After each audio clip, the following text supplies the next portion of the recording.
सोलापूर शहरातील वाढत्या धुळीच्या समस्येवर तातडीने उपाययोजना कराव्यात अशी जोरदार मागणी नगरसेवक अजय पोन्नम यांनी महापालिकेच्या अंदाजपत्रक सभेत केली।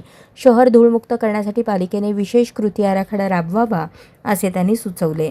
अंदाजपत्रकीय सभेत विविध विषयांवर चर्चा होत असताना अजय पोन्नम यांनी शहरातील धुळीच्या समस्येकडे सभागृहाचे लक्ष वेधले।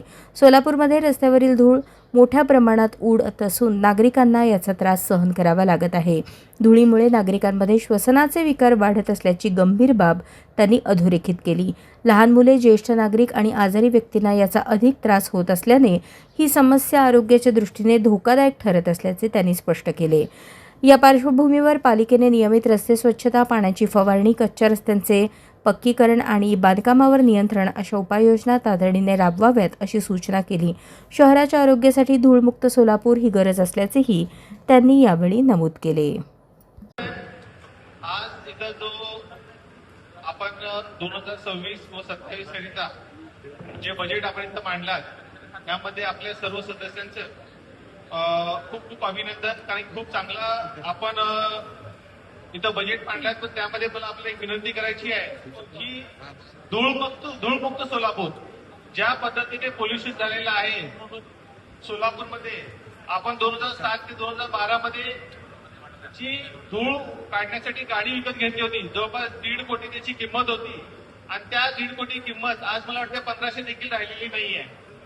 आज आपण बघतो हॉस्पिटलमध्ये बऱ्याच ठिकाणी आज लोकांना प्रत्येक तिसऱ्या किंवा चौथ्या व्यक्तीला डस्ट ॲलर्जी आहे। इथं बसलेल्या देखील बऱ्याच लोकांना तोच प्रॉब्लेम आहे। आज आपण महापालिकेच्या बाहेर एक बोर्ड लावला, त्याच्यावरती रोज दाखवतो की पोल्युशन किती आहे आणि त्या पोल्युशन ते दाखवण्यासाठी आपण खर्च केला आहे।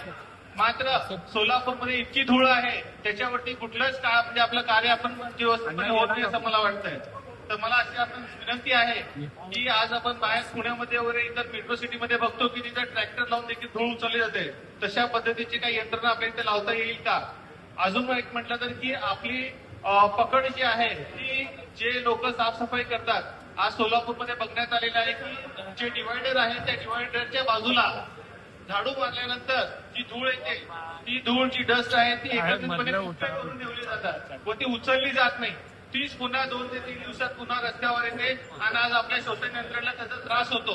तर माझी आपल्याला विनंती आहे की आपण सोलापूरच्या नागरिकांचे जे आरोग्य आहे ते धोक्यात येत आहे, त्याच्यासाठी आपण काहीतरी करावं आणि जे काही याच्यामध्ये कार्य करतात त्यांच्यावरती आपण काही कारवाई करावी आणि ते काम व्यवस्थितपणे करण्यात यावं। दुसरा मुद्दा म्हणजे आज आमचा जो हद्दवाढ भाग आहे त्याच्यामध्ये पाण्याचा खूप मोठा प्रॉब्लेम आहे।